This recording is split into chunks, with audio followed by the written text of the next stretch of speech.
Hello, everybody, and welcome back to another F1 TS Hub late night talk show. I am here with, of course, my former teammate and championship winning Jono. How you doing tonight, Jono? I'm good, thanks, Nick.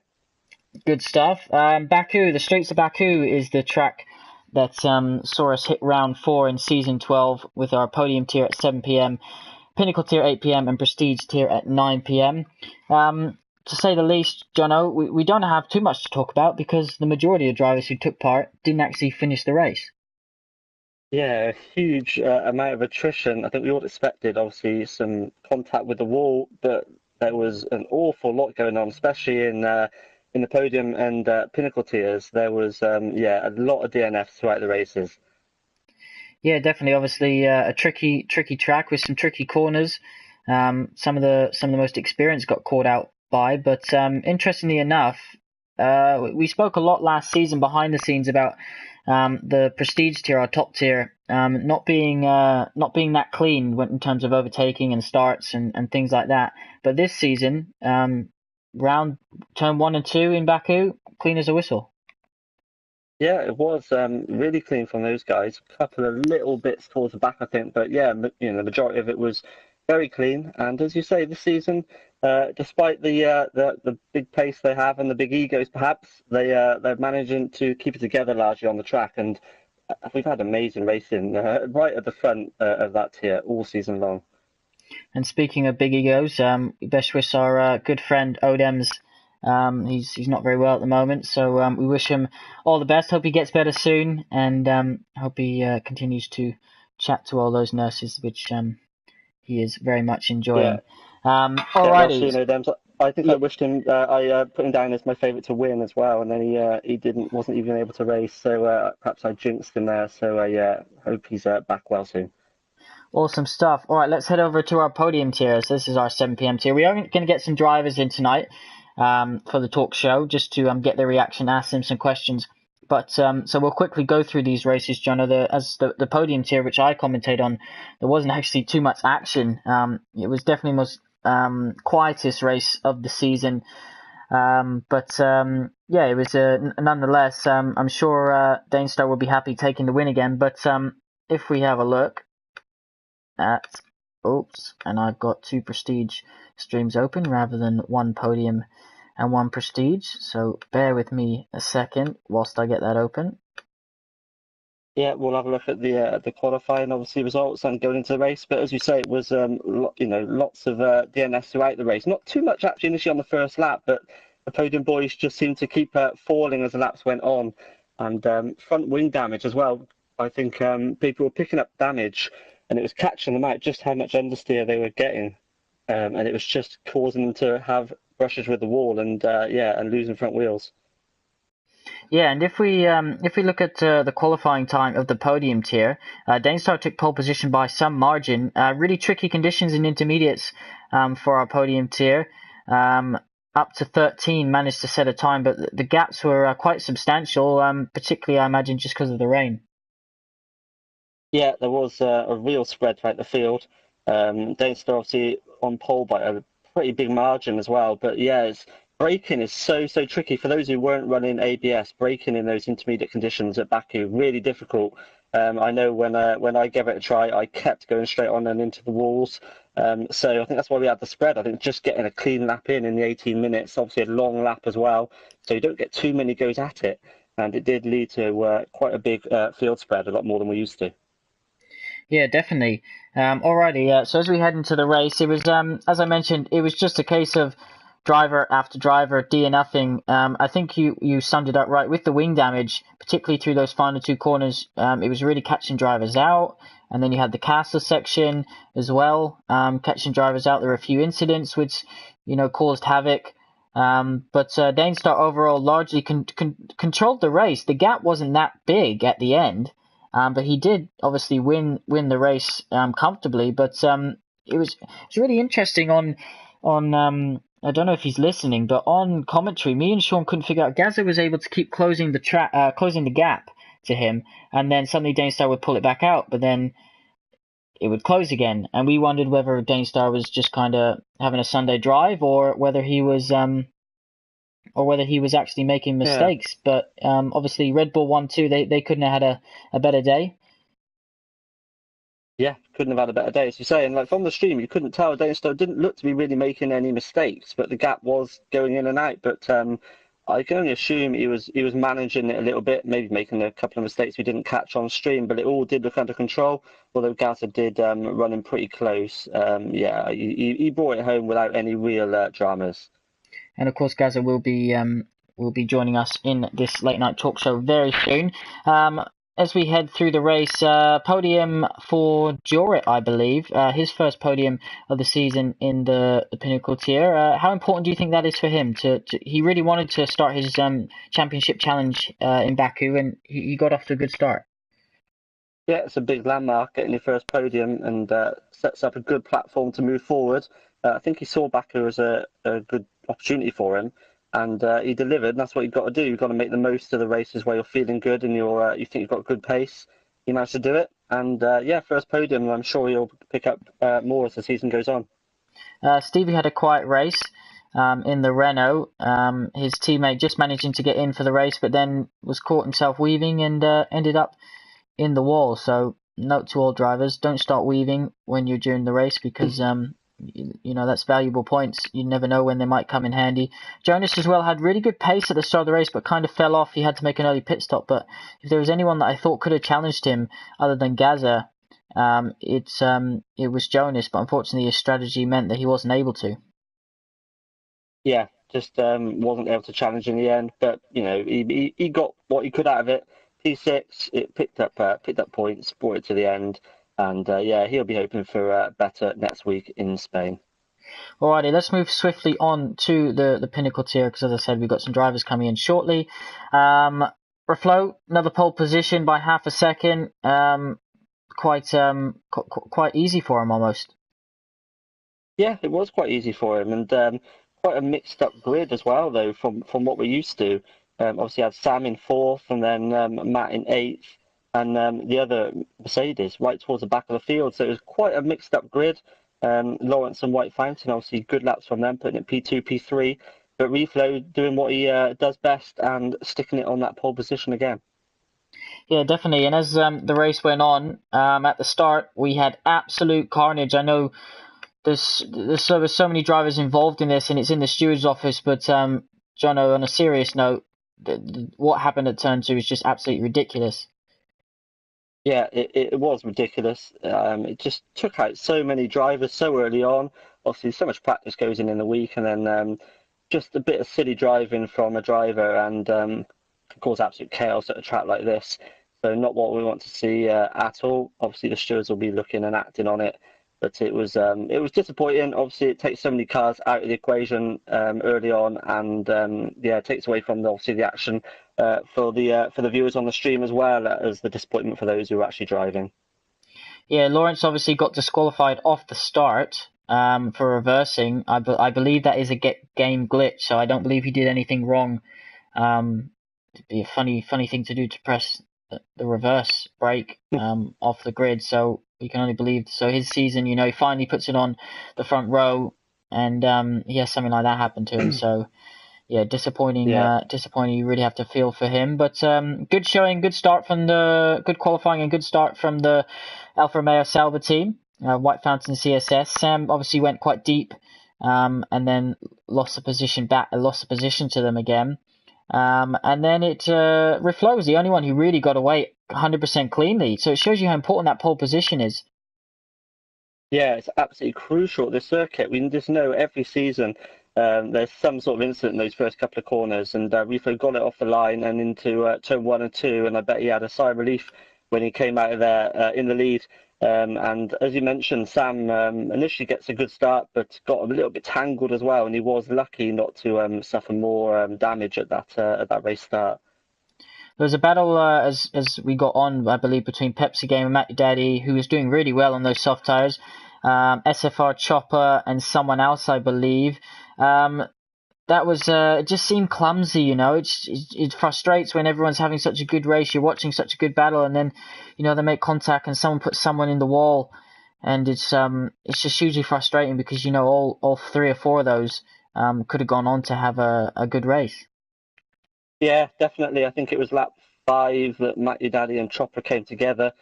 Chopper making a move down the inside to turn 1, and Matty Daddy getting a bit tangled up on the outside. It was a shame for him because, as you say, he was on a soft tyre, made good progress on the harder compound again, as we've seen this season so many times from different drivers, making that strategy work. But yeah, a bit of a clumsy one there, and cost another driver. All right, let's head towards the end. Obviously, the safety car came out, Jono. Reflo, who was leading comfortably, would have hated that message come up on his screen. And then he obviously got the speeding behind the safety car, which was interesting. He obviously says he didn't speed, he was told to catch the safety car, but he doesn't have footage, so there's not really much we can say what happened there. But interestingly, Sam didn't pit under the safety car. He had I think a 30-second gap. Yeah. Reflo pitted, and for some reason he stayed out. What do you think his thinking was there? I really don't know. I mean, it is difficult to decide in those moments what the best thing to do is. I think we've all made the wrong call on the safety car at some point. But as you say, he had a big gap. It was surely a no-brainer, you would think, to put on the ultra soft tyre. And I think he'd have probably been favourite to win the race had he done that. But he didn't, and ended up on those old soft tyres at the end. And obviously, it was really difficult for him then in the last couple of laps. Yeah, White Fountain went through, went on to win the race. His first win, F1 TS Hub, first time on the podium as well. So massive congratulations to him. We're going to have him in the chat very shortly as well. Pepsi Gamer from 19th on the grid. He needed a good race. He finished on the podium. He'll be happy with that one.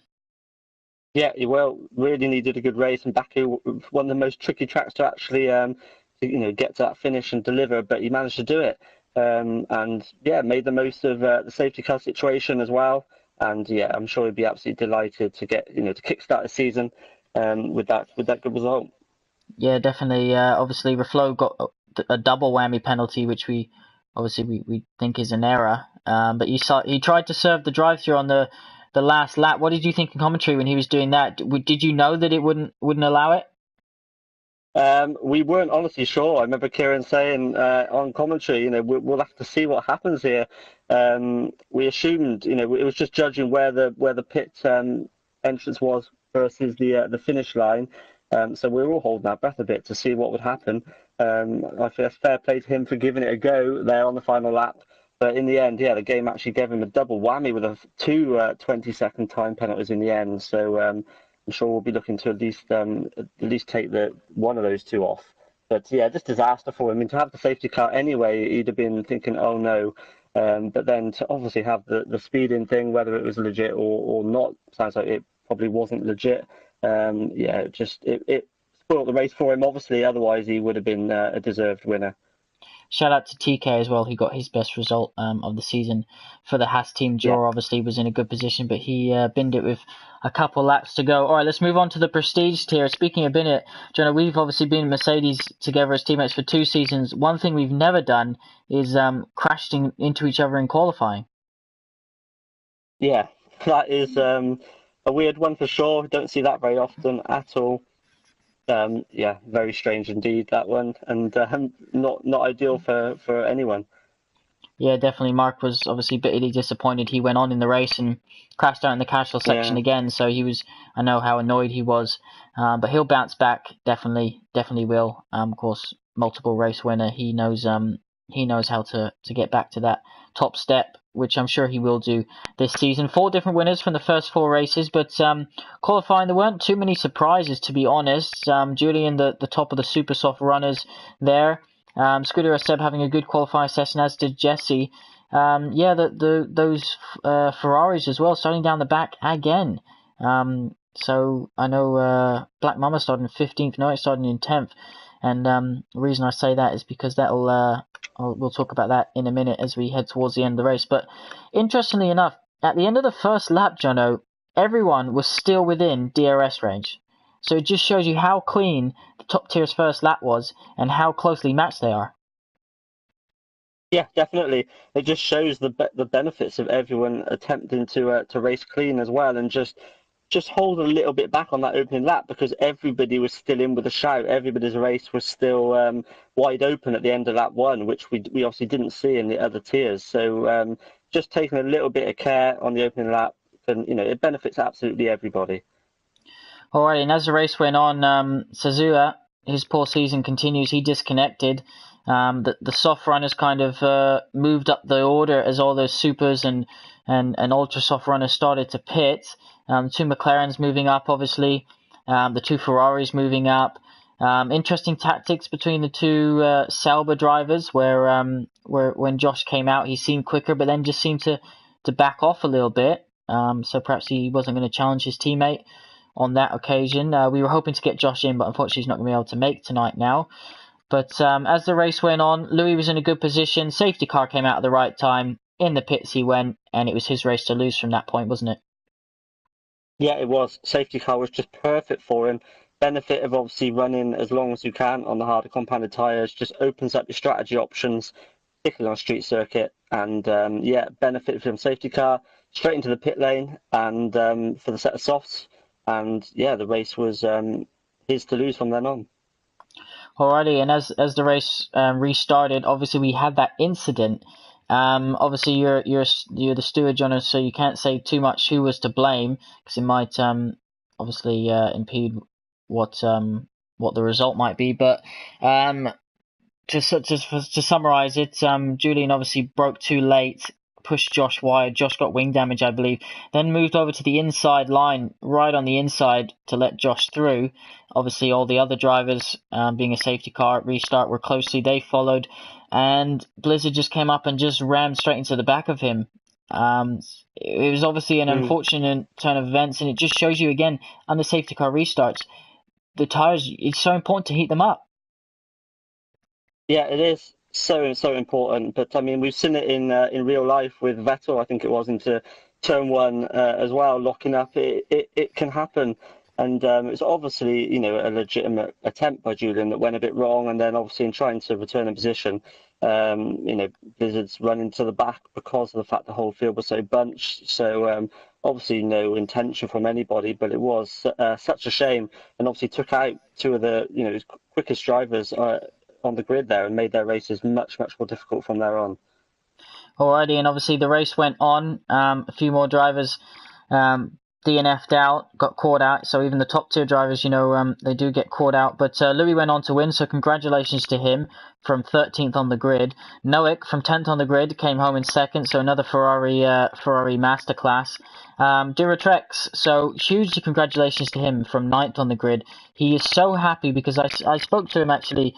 I don't know if it was the week before this race or just after China, and he was a bit disappointed, a bit disheartened by, he knows he has a pace, but he just isn't able to extract it and just isn't able to perform on the night. And I told him just to keep at it, and yeah, he went and got a podium with his teammate just behind. So good points for McLaren and Black Mamba in the championship battle. Obviously, he's scored another 5th position, so he moved up from 15th. Good points for him. Boogster, solid drive again. Boogster's always there, isn't Yeah, he? he is. He's always there. Always makes his way forward as well, and seems to just drive intelligently and keep out of trouble. And it works well for him. And he's really settling in well in this tier now, I think. And as you mentioned, the Ferraris as well. They just seem to, the qualifying is always towards the back of the field, but they just seem to make their way forward with good racecraft again and good strategy. And they just keep finding their way towards the front at the end.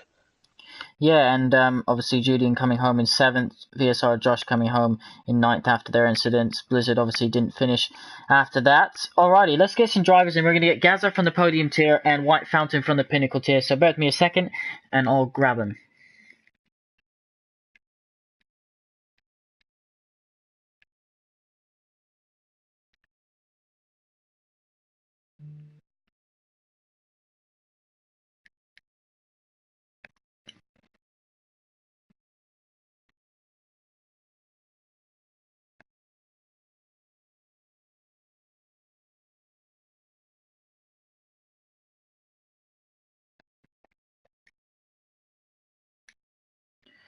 Welcome to the party, guys. Just a reminder, we are live, so of course, no swearing. But we've got Gaza from the podium tier, welcome, and White Fountain from the Pinnacle tier. How are you guys doing tonight? Gaza, we'll start with you.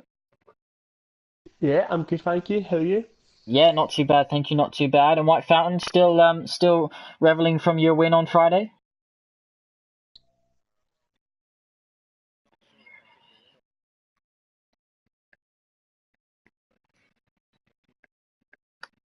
Alrighty, so and John, no giving away what the result might be, but all right, let's bring up we're going to talk to you first, Gaza, as Yeah. you're in the podium tier. Finished second on Friday. You've got a win, a fifth place, and then what's fourth? Is that an eighth?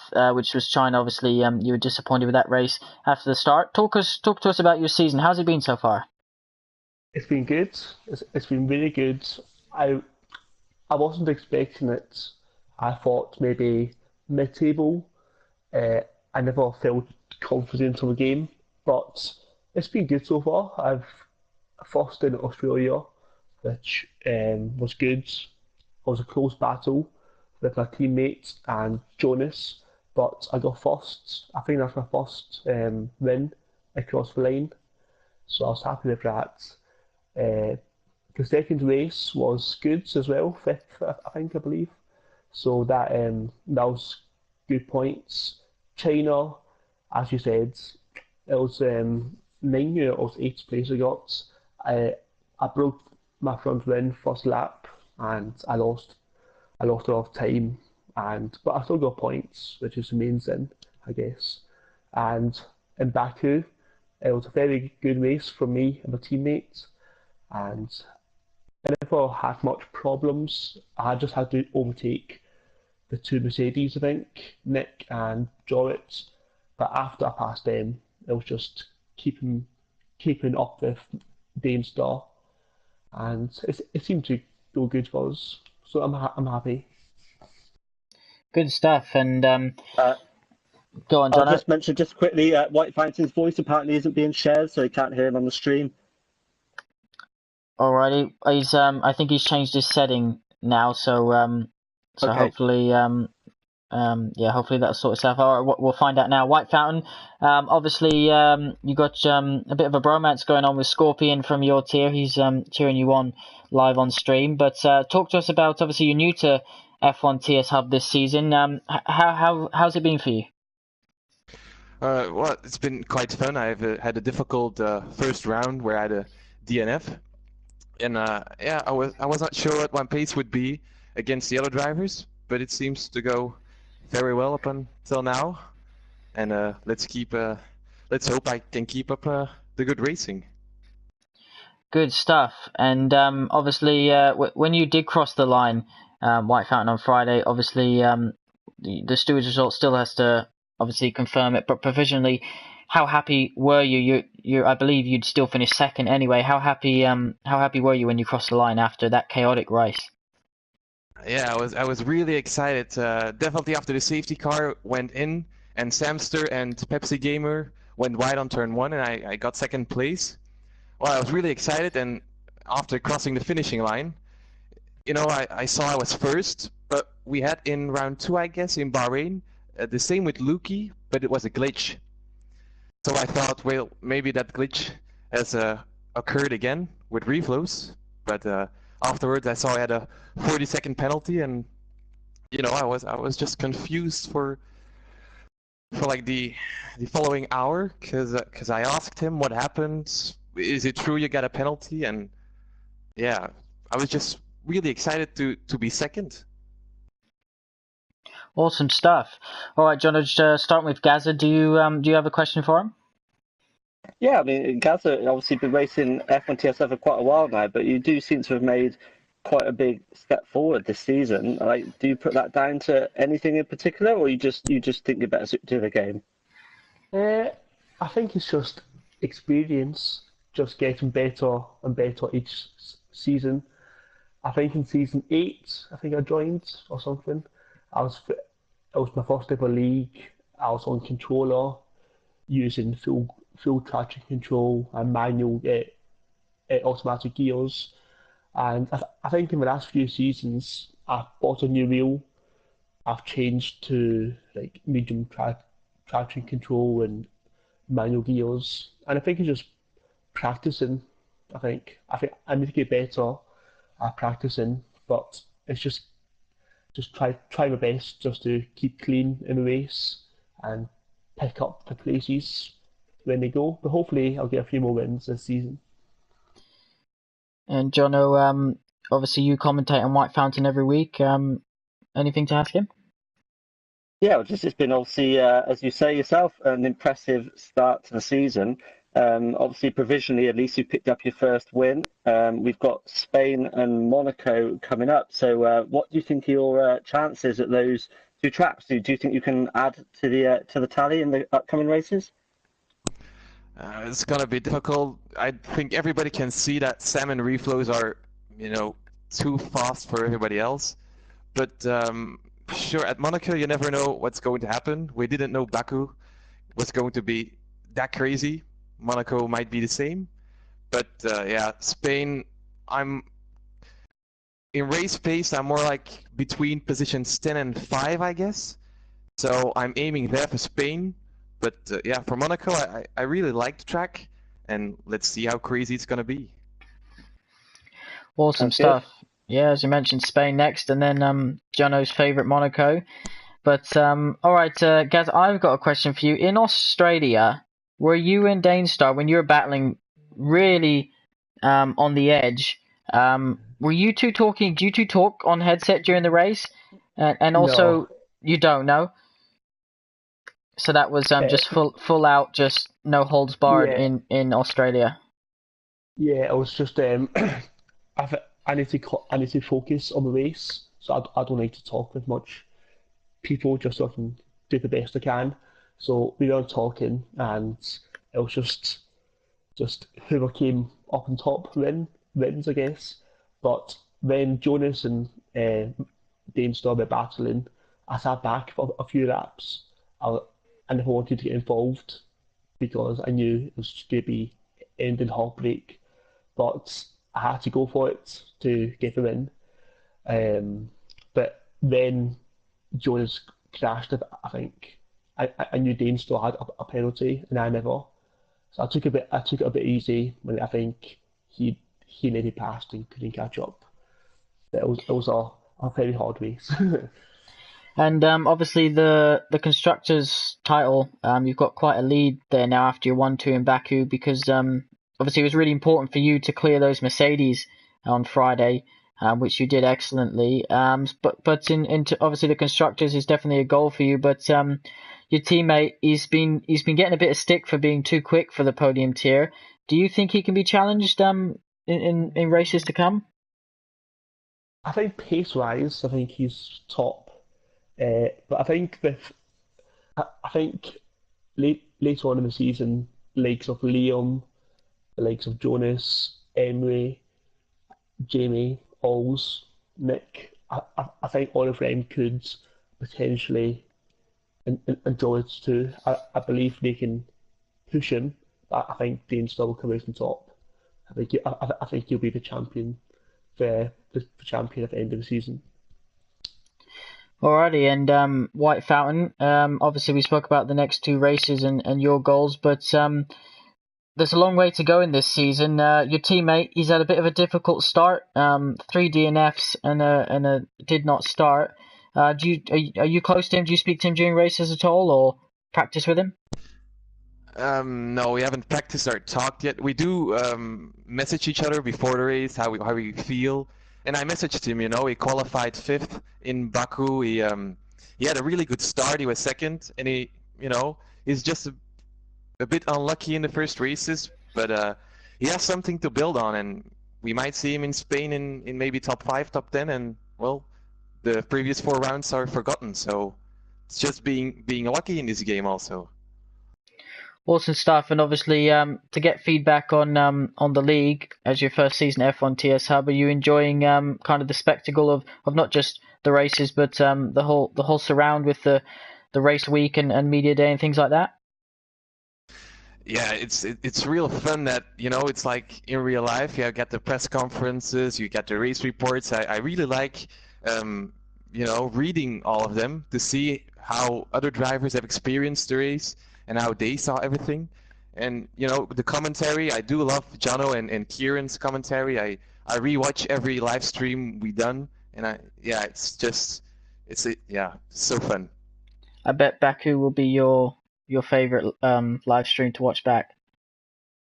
At the moment, but there are still 17 rounds left, so. Alrighty, Jono. Before we go, do you have anything to ask Gaza or White Fountain? I'll just ask both together. We're a few rounds into the season now. Anything that's surprised you from, obviously we'll practice on the game before we start the season, but now we're a few rounds in. Anything that's really stood out to you about the, on-track action so far, or anything that's, you think it's worked in your favour or against you that you didn't think about before the season began? Gaza, we'll start with you. I think it's much closer than I thought in the podium. I think like seconds down to anywhere can come seconds or even first. I think Jamie needs more confidence to come first and seconds. He can do it, just needs to stop getting fourth. But I think Jamie will get. I think Jamie will get. I think he'll come first in Spain. Yeah, you heard the first deal. First here, there you go. Stop putting your bets down. There we go, Jamie. White Fountain, what about? Yeah, no pressure. White Fountain, what about yourself? Well, it surprised me how much respect there is between the drivers and, in Pinnacles here at least. You can have those battles and not being pushed wide on purpose or being pushed into the wall. So you can go into battle and know, like, the driver who I'm gonna overtake, who is overtaking me, is gonna leave me the space, is gonna give me an opportunity to do things right and, yeah, to avoid a crash. Alrighty, I got a couple questions before we go. Gaza, quick one for you. If you had to pick one driver as a rival for the rest of the season, who you think you're obviously matched closely with on pace and you'll be able to have many battles in the remaining races, who would it be? I want to be their teammate. I want to be Damestar. Awesome. There we go. So if when you listed Danestar's challengers, obviously you didn't include yourself, but I presumed you'd be up there fighting with him anyway. But it's nice to see that there won't be any team orders between the Red Bull boys. Yeah, we did have a talk after the first race on chat, and we just said about respect and not doing silly overtakes. I think near the end of the season, we could have plenty more battles again. Definitely. And White Fountain, two questions for you. First of all, the same one. Who if you had to pick a rival for the rest of the season that you're closely matched with, who would it be? I've seen to come across Tikri a lot. In like the previous 3 rounds, I've had a battle with him.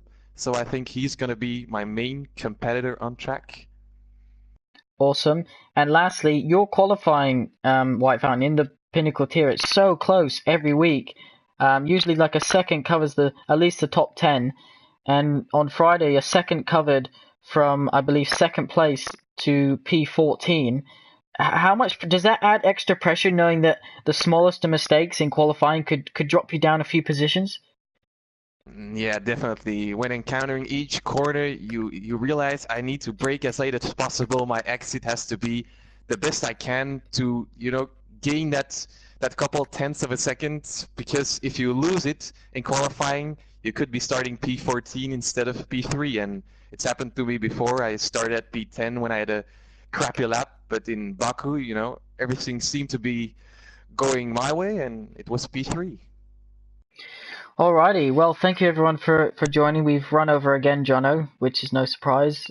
Can't shut us up, so we'll leave it there. Thank you very much to Gaza and White Fountain for joining us.